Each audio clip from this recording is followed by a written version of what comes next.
What's going on, beautiful people? It's your boy, Mr. Meyer, with the fire, here to share ideas and take the collective vibration up higher. And my sole intention is to reconcile all paradox with love and truth. I love you. This is a special video, Mars Day with Mark, number 19. And this is the astrology for the week from October 17, 24. Tuesday to Tuesday. So I'm going to walk you through it. Here is the chart of the moment I'm filming this. If you want to pause and look at the angles between the planets and their positions in the zodiac, that's cool, because you'll be able to see what energy we're using. Ignore the houses, because that's local. This is 1 week from now. Like I said, on the 20th, look at that reflection. Look at those windows of deep realization, reflection, Libra season. So if you were to pause between those two pictures, you'd be like, damn, what's the difference? Can you spot the differences? I'm going to tell you the differences because there are some differences. That's the whole reason that we're doing this. So I hope you enjoy this video. I hope that you're well. I hope that you're living your best life, because we're all experiencing this energy. We would do well to just get an understanding of it and then use it as leverage for our goals, our desires, our wants, and our needs. Yes, please. So, my friends, today the sun is 23 degrees Libra, and that's going to mean at the very end of the week, literally next Tuesday, 7 degrees, because the sun moves 1 degree every day. So add 7 days to it, that's going to be 30 Libra, which is 0 Scorpio. So that's just really going to say that this is our last week of Libra season. Let's live it up, man. Let's give some love to the Libras. Shout out to the cardinal air people. I almost said cardinal air fairies, and now I did, kind of for the assonance, the air fair, like it sounds good. You know, if you identify with a fairy, good for you. If you identify as a human or whatever the fuck, you know, good for y'all Libras, because Libra is a peaceful, beautiful sign. And regardless if you are Libra, you're gonna feel Libra energy during that cardinal air season, that month. Every one of us is putting our spotlight, our sun, on relationships, the connections we have in our life. This could be the relationship you have to yourself. This could be your relationship to the world. That same energy is your higher ideals, your judgments on some level as well. So Libra at its best is 30 days of finding your peace, finding your balance, finding your center. Libra really rules all the good shit, because this is a Venus ruled sign. Venus has Libra as its home. So Venus likes to kick it here because everything is the way she likes it. Everything is balanced, fair, equal, aesthetically pleasing. It's pleasurable, it's relatable, it's things like that. So Libra season is also a great time to get in touch with the arts, get in touch with the culture, and maybe even get in touch with some of your creativity as well, because where Venus is concerned, that's giving life to things, that's harmonizing with things, that's appreciating things, that's valuing things, that's taking pleasure from things as well. So Libra season could also be a time of indulgence. It could be a time of rest and reflection, because again, it does relate to our connection with ourself. That's a relationship in itself. You know, our 7th house of our chart, that balances itself out with our ascendant. So the world is your mirror. I say all that to say that. The world is your mirror. And this is a crazy week when it comes to the sun, guys. Let me just tell you about this, man. So you see the sun is at 23 Libra, and it's going to end at 30 Libra, 0 Scorpio at the end of the week. So that's the cardinal sign, Libra. We also have Pluto in the sign of Capricorn. And Pluto is the higher octave of Mars. It's one of the furthest planets out in the solar system, moves so slow. So really, when it comes to this planet, we get to see the effects of it through the way other planets cycle with it and make their conjunctions and oppositions and squares and things like that. So basically, this week, the sun and Pluto are going to make a square, which is a 90-degree angle. That's going to represent tension and conflict and a need for change. And one thing that's also kind of cool about the sun is that Mercury never follows too far from it, because Mercury is the closest planet to the sun. And that's just going to say also this week, Mercury is going to be making a square aspect to the sun. And this is really the most powerful and important aspect I'm seeing, these squares. I want to just lay them out right off the rip so you guys prepare for what is to come. So Pluto in astrology, like I said, is the higher Mars, which is something to think about. But deeply and simply, this just reflects our unconscious. This reflects our soul and our meta desires, the evolutionary intentions of our soul, which is a very broad thing to think about. Like I said, it's going to operate mostly unconsciously. You'll see Pluto in your actual life mostly through obsessions and compulsions, and also where the more fearful and fanatical part of your mind would operate as well. You're going to see that as Pluto. And then also you'll see Pluto reflected in the certain crises and scenarios that manifest, that take power and control over your life on some level, or the times when you got to take power and control over life or a situation as well. That's an evocation of your Pluto energy, so to speak. So basically, when we got Pluto in transit and we got the sun making this square aspect, we got Mercury making this square aspect, you just got to keep in mind, both of those planets, sun and Mercury planets, they reflect strong and big parts of our personal consciousness. The sun is our ego structure, and Mercury is the mind and how we process information. So there's going to be a change or a conflict when it comes to our unconscious needs and our conscious needs, simply put. So this could look like ego struggles. This could look like a need to transform who you are. I think at its most beautiful and best, the sun square Pluto is feeling the pressure to succeed, or seeing yourself as a success, a superiority complex, so to speak, to see your ego as the one that needs to take power and control over the situation. The challenge with this aspect, guys, that I'm seeing is paranoia and overcautiousness, or interpreting threats that aren't even there because it's a projection of your own fears and insecurities. So really, the moral of the story is character development. It's to take care of your own needs, and also to preemptively humble yourself, to take a 360 in your ego vehicle, your sense of self, and just ask if your actions, if your life, if the things you engage with, and even your beliefs support your well-being and your growth. It's a deep self-reflection, because keep in mind, this is Libra. And you will see this playing out in scenarios through your relationships this week. You'll see it in your thought process when it comes to the world, and if we want to split from sun, because that's about you, yourself, and go a little bit more to Mercury, you'll see that this pressure, this transformation, and I will say that this square is going to peak about midweek, about Friday. You will see the sun going perfectly square to Pluto. So like I said, that's the perfection, but when it comes to orbit influence, this is pretty much a week-long transit, guys. So I just want to say, you just want to recognize this as the theme of the week. And when it comes to Mercury square Pluto, this is the powers of the mind and a depth when it comes to your perception.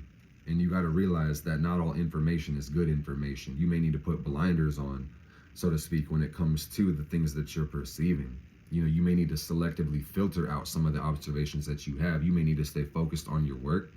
And also, what happens from Mercury square Pluto, take it from a person with this in their chart, man. Mercury square Pluto really helps you see the fractal connections of anything you perceive. And what I mean is that everything is connected. So whatever you're focused on, that's what I mean by depth perception. Whatever you put your focus on will start to reveal deeper and more profound truths the longer you look at it. And what you do with that information is up to you.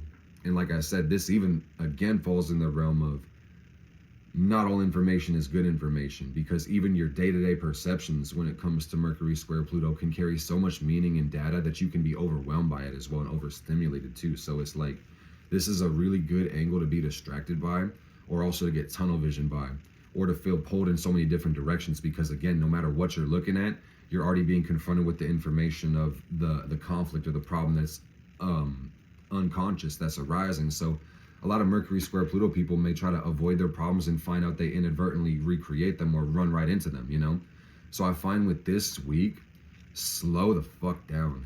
Like, if I could just be simple and give that Mercury square Pluto some advice, slow the fuck down. you know, because this is the energy of deep self-realization and taking power and control of your mind.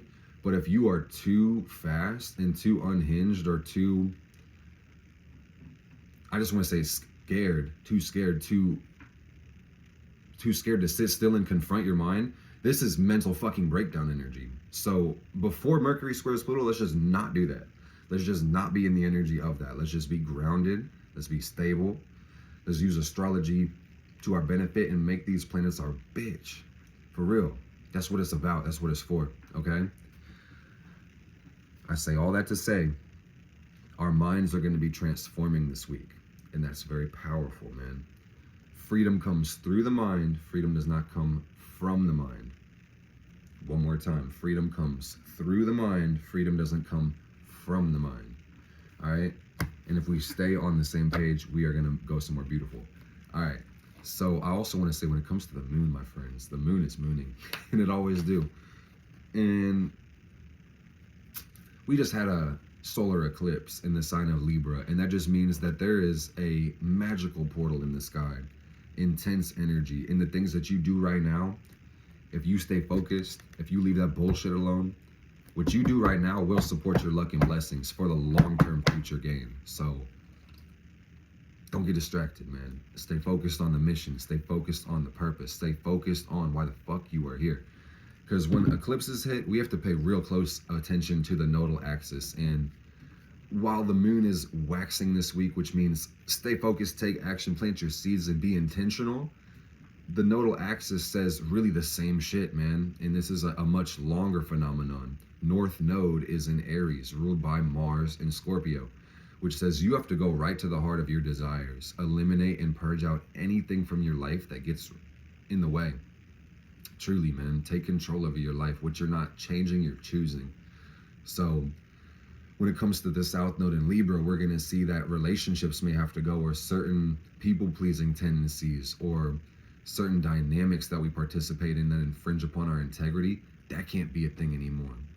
It can't, not for your own life, for your own survival, for your own fulfillment and success. And really, if you think about it, with success being an ethical obligation, the whole world can't afford to let you get stuck in that people-pleasing bullshit either.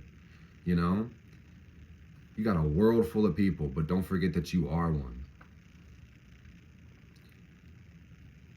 I don't know if y'all can notice what's got into me, bro, but the sun is on my Lilith today, and I feel like, I feel fucking pissed. But in the best way. I'm like full of love at the same time. Ugh.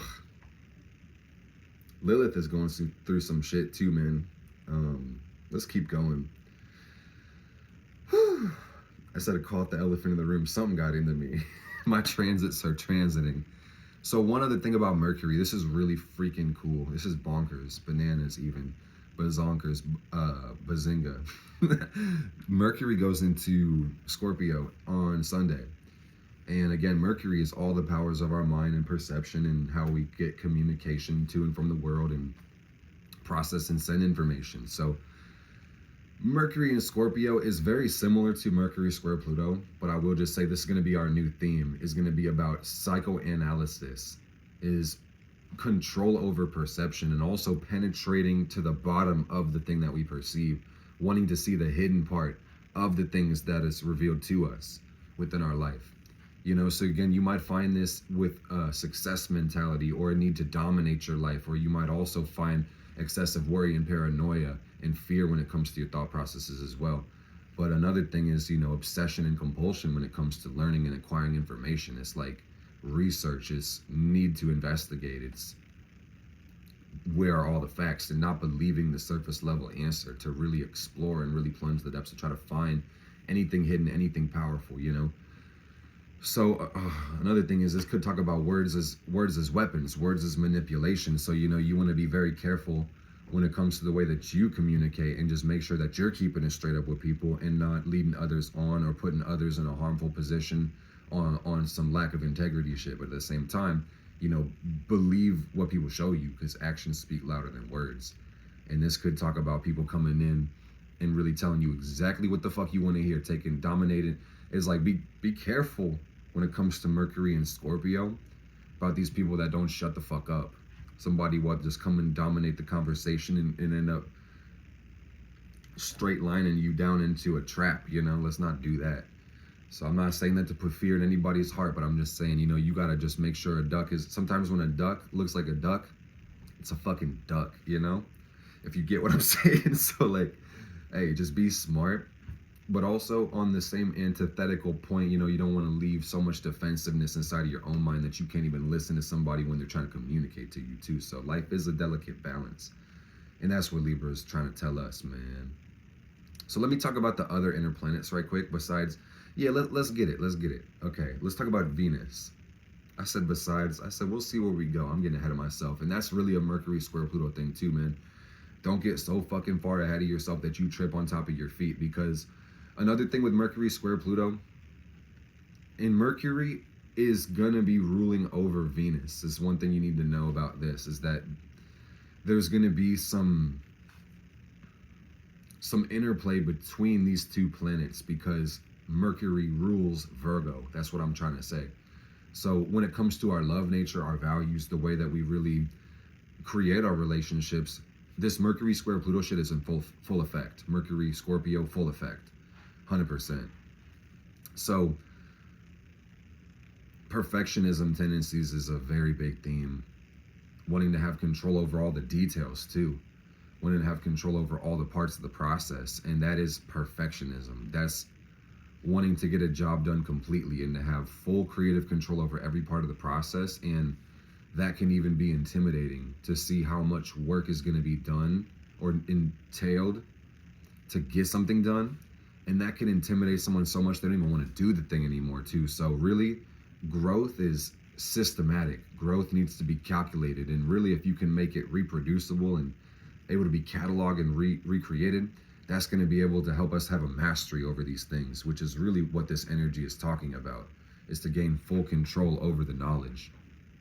You know, so there's deep lessons we're learning, and you just got to be willing to receive them, because with this energy, we have a choice to release and transform, or have the transformation imposed upon us. And that's just really how it goes. So I find that having a healthy level of surrender when it comes to these Pluto transits is really the high road when it comes to integrating these energies for your best and highest good. Needing some stillness. So if you haven't yet incorporated a daily meditation practice into your repertoire of habits, I would really encourage you to get on that. Not because I told you to, because it resonates with your spirit, and it's a mindfulness practice, and it just helps you deal with all the transitions in life, being more mindful. So we already know Venus is love and values, and that's Virgo energy. Virgo is the sign of fixing things, refinement, perfection. Virgo is service. Virgo is work.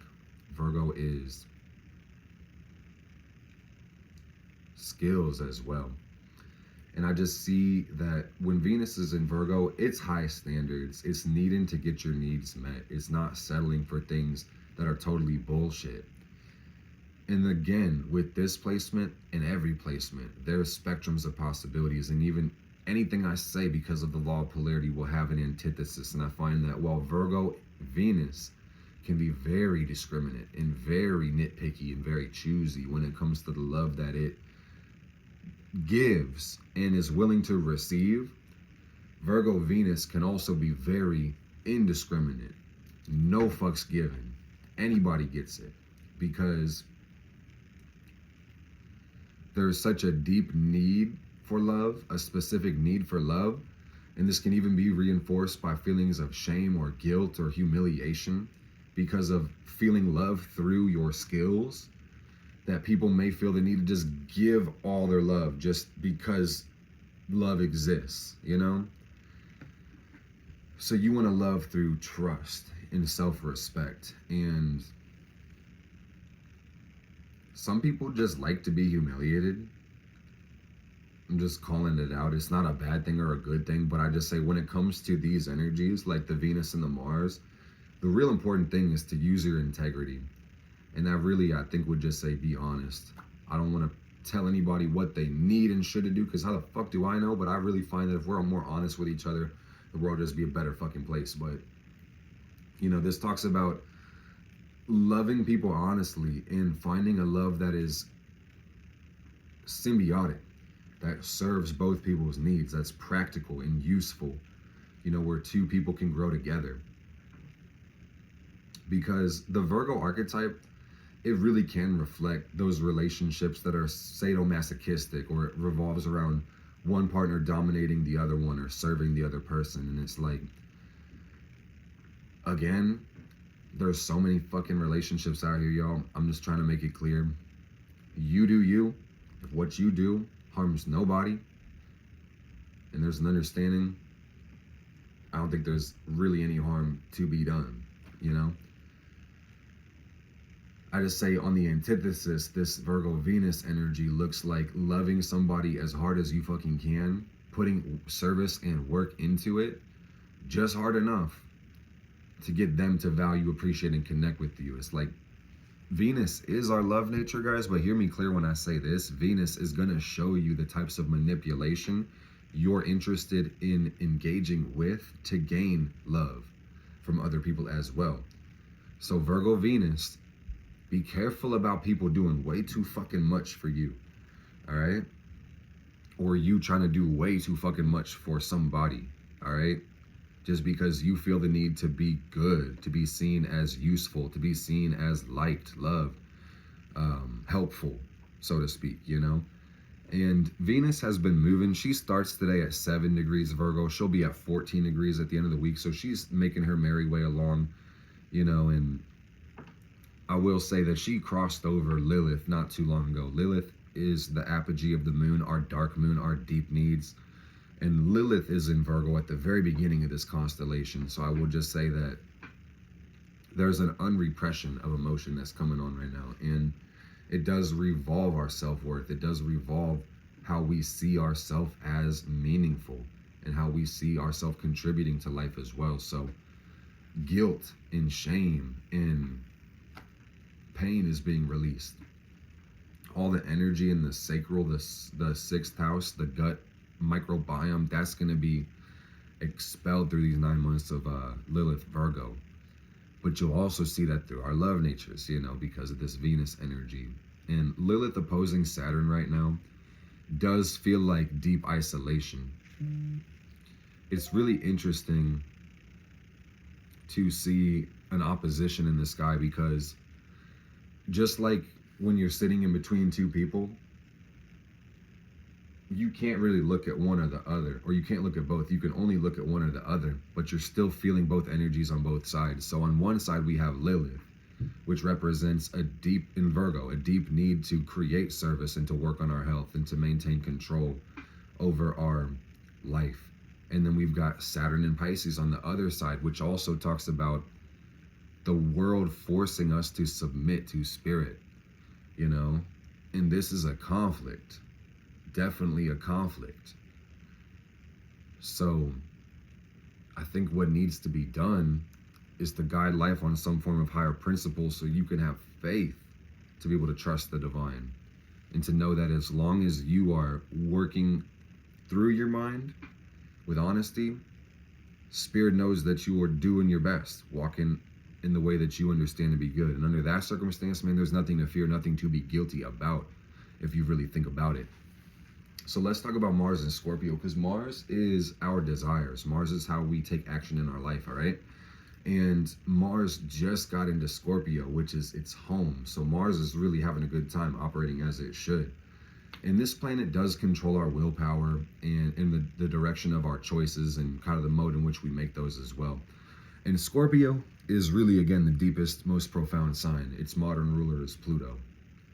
So this is going to talk about pursuing our goals with obsession and a single pointed focus, being able to direct all of our energy onto one goal as well. And Mars in Scorpio also, as a feminine sign, knows how to take a very subtle, very passive and indirect approach towards what we're manifesting as well. So this is really the planet of intention in the sign of desire. So this is basically lust personified, if you really think about it. And on a deeper level, this reflects the soul's need to transform. This reflects the soul's need to have different experiences too. So what's crazy about this is that no matter what you gain full control over, it's not going to be enough, because there's going to need to be a new experience at the end of the day. So that's something to consider as well, is that, you know, everybody has a plethora of desires, but you need to be able to analyze these and have some form of self-control to the point where you can eliminate certain parts of yourself for your own evolution. So that's really important. And that's going to be very necessary when it comes to Mars and Scorpio, because you're going to find that a lot of the unconscious shit just starts bubbling up to the surface and you're like, fuck, I can't hold it, you know? So you're going to need to find avenues, channels, directions for your aggression, for your attention, okay? Because this is obsession energy. And while there's nothing wrong with an obsession inherently, this energy can be very destructive. This energy can be very powerful at its core. With great power comes great responsibility. And also, people don't talk about this enough, guys, but with great responsibility comes great power.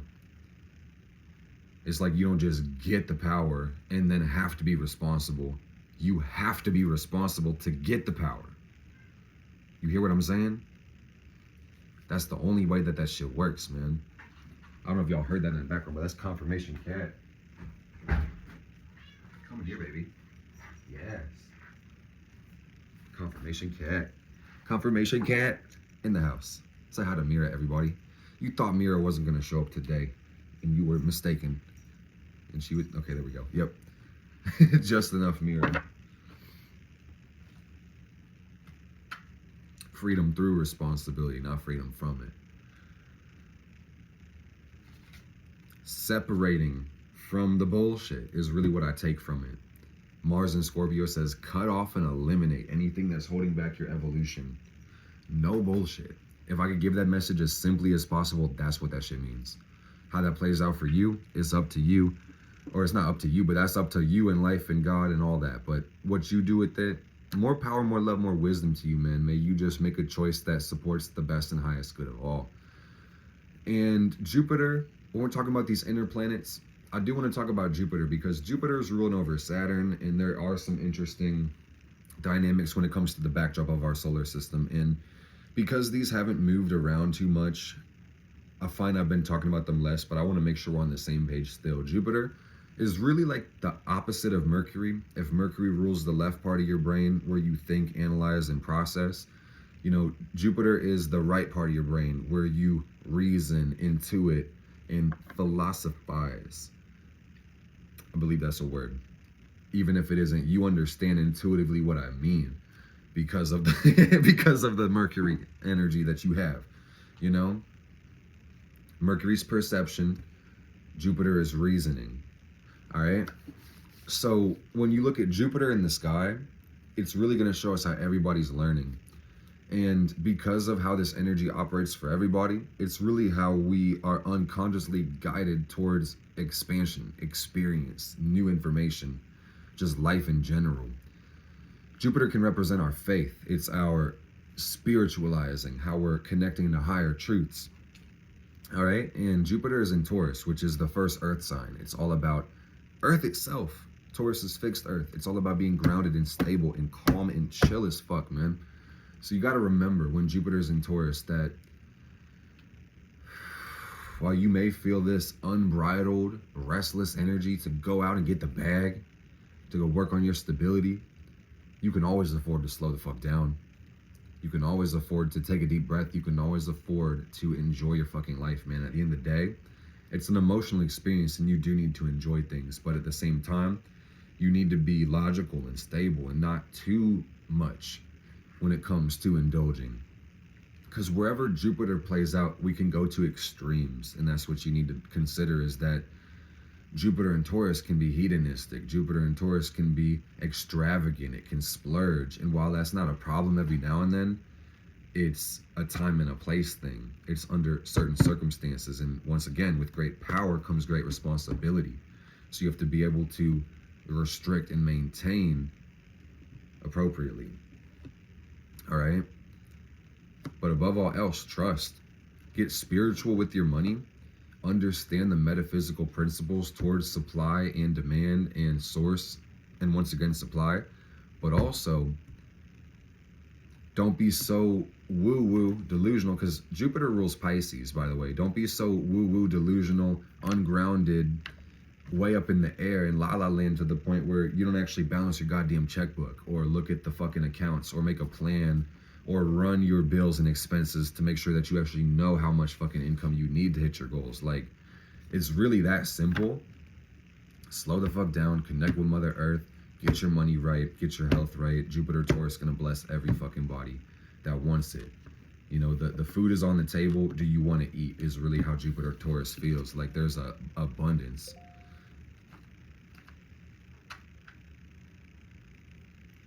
There's an abundance, man. Good Lord. And then Saturn is in Pisces, and Saturn is the gatekeeper. Saturn is Father Time. Saturn's got this big ass ring around it. This is Saturn right here, by the way. Saturn's got a big ass ring around it, and it's really the final planet we can see without the telescope. So you can go outside and point at Saturn if your eyes aren't too bad, you know. And this is going to represent finite reality and really how we're perceiving the world that we're living in. And it also reflects the responsibilities and restrictions that we experience as a collective. You'll see this in your natal chart, and you'll also see this in transit. You'll see it in progression. You can see it anywhere you find Saturn, okay? Like it's a damn movie or something like that. But Saturn in Pisces is a beautiful transit that's going to take a couple years, guys, but I will just say the main theme I see is building your dreams, taking what you find in your imagination and putting some tangibility towards it, seeing if your beliefs support your well-being, not feeling burdened by your beliefs or having ideals that just really cause confusion for you. What's really bottom line and needs to be understood when it comes to Saturn in Pisces is that if your beliefs are not based on an actual experience, fucking delete them, okay? I mean that shit wholeheartedly. If your beliefs are not based on an experience, fucking delete them. And I'll give you an example. I was raised Christian. I was reborn even. But it's like, don't take an indoctrination from a religion if you haven't actually seen it play out in your actual life. I'm more of a Gnostic person now. I'm more of a Wiccan, and I'm not here to tell you what the fuck to do. I'm just trying to tell y'all how this shit plays out. Your belief filters your reality. So when you start putting filters on your reality that you've never really experienced, you start experiencing some shit that you haven't really believed. And then you really lack the control of that energy because you should be using it for yourself. All right? And I say this as a person who really does love the Bible, and I am able to see beyond, you know, the fear programming some Christians get into with it, that there are some virtues and principles with that Bible, but you have to be able to correlate it back to your own life to be able to be willing and justified enough to be able to put your life and belief into that shit, you know, to be able to use it in some way, shape, or form. So it's like, that's one very profound spiritual example, but also this could talk about simply and operatively believing people's actions rather than their fucking words, and not believing everything you see on the media. Neptune is the modern ruler of Pisces, and that is images, perception, it's media, it's everything digital that's put in front of us, the movies, the news. You know, you got to be careful, man, because you do well to just wonder, why is this media out here? What's the intention behind it? What's the purpose behind it? Make sure that you're intentional with the direction of your energy, your life, the way that you live your life. And one thing that can't be overstated when it comes to Saturn in Pisces is that not only do you got to get a grip on your own mind and belief, you got to remember that there is super empathy right now. The veil is thin as fuck because of Saturn in Pisces. It's saying that the spiritual world is the material world at this time. All right. And it always has been, as above, so below. But you see these blending very seamlessly a lot of times when it comes to Saturn and Pisces, or sometimes they crash together for real. It could be both. But what you'll find is that the depth of empathy we have right now is unparalleled, and our ability to really feel each other's feelings is at an all-time high. And this is going to prompt us all to feel a need to get involved with each other and help and serve and take care of our brothers and sisters, because we are each other's keepers. But at the same time, this shit is emotionally fucking overwhelming. All right, so that's the opposite side of the coin, is having so much to deal with that you just want to escape life. All right. And unfortunately, man, there's no escape from life itself, because life is eternal. I just want you to know that. Take it from somebody who tried and did and had to come back. There's no escape from life, man. Life is eternal. So make peace with that. Anything you're experiencing is transient, and this too shall pass. At the end of the day, we're a drop in the bucket. You know, so you have to be able to have contrast to appreciate your experiences whatsoever. And it's okay to need a release. It's okay to need an escape. It's okay to have so much pressure on yourself you feel like it's not worth it. All right, that's another thing about Pisces, is to understand the meaning of your beliefs. And like I said, guys, we got this Saturn in Pisces opposite Lilith Virgo, and I feel like a lot of people are being eaten the fuck up. No joke. And I don't know this for a fact. This is not even one of those things I'm experiencing personally right now, but it's just like, I know these energies, and I can just feel some people going through the fucking worst right now, man. And these people just are really being called by God to find the light within themselves, you know. And you know, it's a good time to check on your close friends and family, and just, you know, have an open heart to your loved ones at this time, man, because I just see a lot of people may just be releasing a lot of unconscious things and being kind of forced into self-realization that's painful, you know. And that's it's a hard battle, but at the same time, this is a snake shedding the skin. It's growth, it's evolution, it's the way that we're meant to move forward. So, you know, the thing about Saturn in Pisces is that you have to have appropriate limits when it comes to compassion too. While we have an all-time empathy, our oversensitivity to the world's needs can actually put extra pressure on ourselves. And then if we're overburdened with emotion, how the fuck are we going to help anybody else? Can't. So this is save yourself energy. This is put yourself first, lead by example. Don't be a savior. Don't be a fucking hero when Saturn is in Pisces. Be your best self. Take care of yourself as your best fucking shot at becoming a hero. All right? But use your imagination to perceive higher truths and higher possibilities about life. Don't feel pressured by your dreams. Don't feel over encumbered by your imagination or ideals that make you feel like you're not good enough because you're falling short of some standard of beauty that you see inside of your head. That's not fair to yourself or to the world. You just got to think, man, would you treat someone else the way you treat yourself? Because I think most of us understand the golden rule. Like, let's treat others the way we want to be treated, but be damn sure that you're treating yourself the way you want others to treat you, because then you put yourself in the place for real reciprocity. And that's what my Libra moon hearts got for you guys. This one was a more powerful one. Lilith on my sun.